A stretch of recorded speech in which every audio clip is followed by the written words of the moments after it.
वो पति के हाल, वो पति के हाल असती जनी है 75 में हरिया का जानी।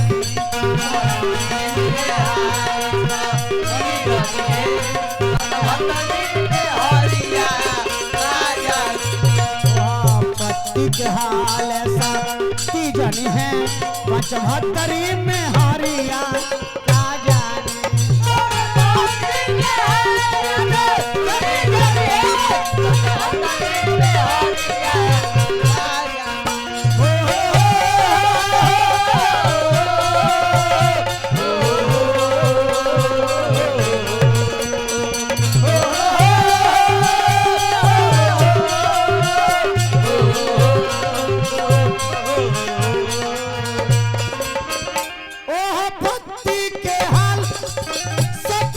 है 75 में हरिया का जाने।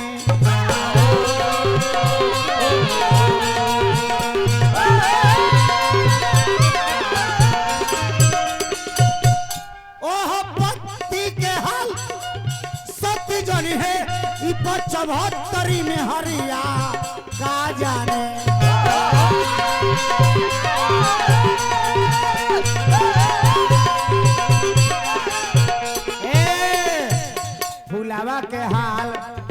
फुलावा के हाल भावा राजनी है कोनो नालू के सुगरिया का जानी।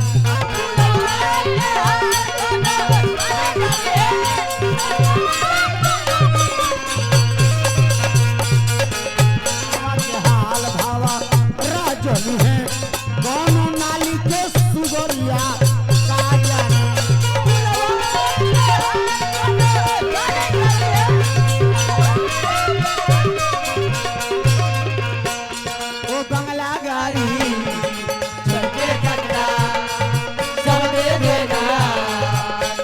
सजना आग लगी उसकी यौवन को, आग लगी उसकी यौवन को, मत जाना मैंने सोचत को, मत जाना वो बंगला गाड़ी चलते सजना सामने देखा वो सजना आग लगी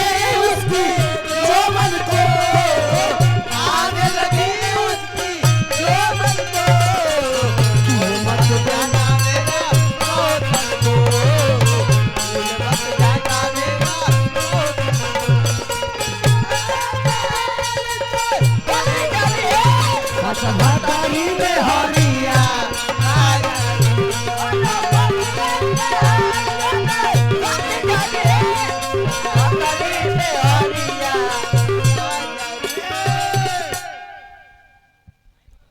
फूलवा के हाल भावा राजनी है इन नाली के सुगरिया का जानी।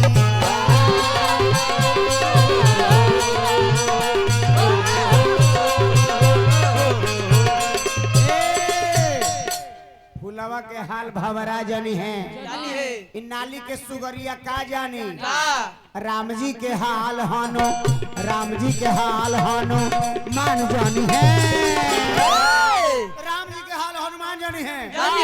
अब भक्त चोनरी बनरिया अरे का जानी।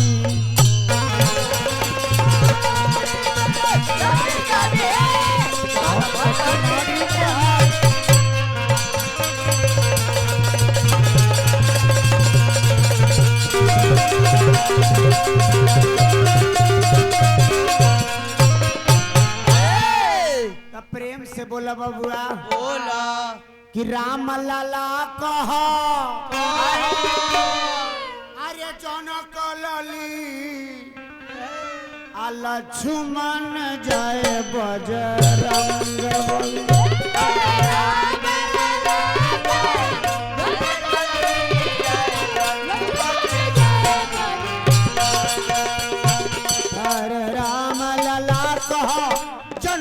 लली कहा लक्ष्मण कहा बजरंग बली।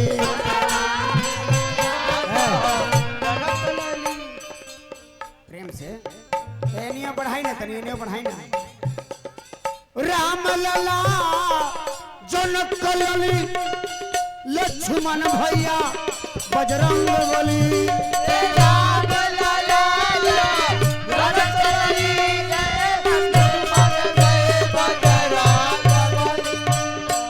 राम लला जनक कलली लक्ष्मण भैया बजरंग बली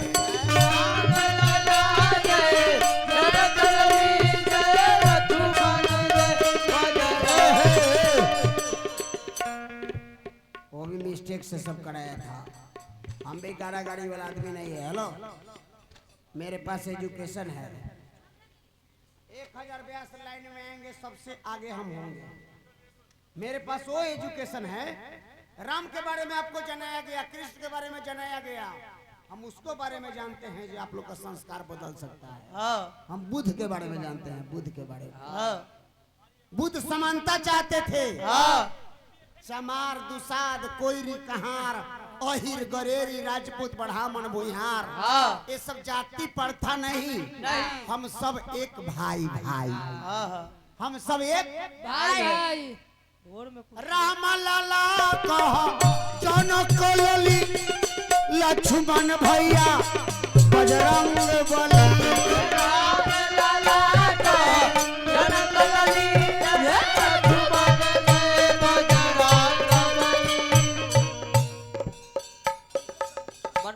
मंडलियों में राखय प्रभु राखय प्रभु आ सबके बनवले कली कह लक्ष्मण जय बजरंग बली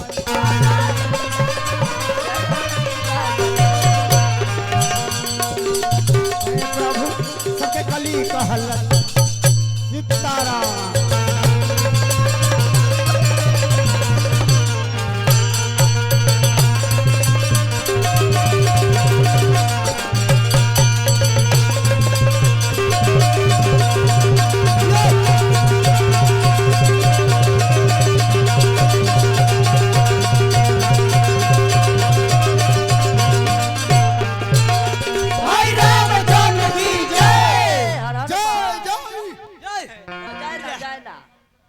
रामो जी के जाए ना। Durga sound service.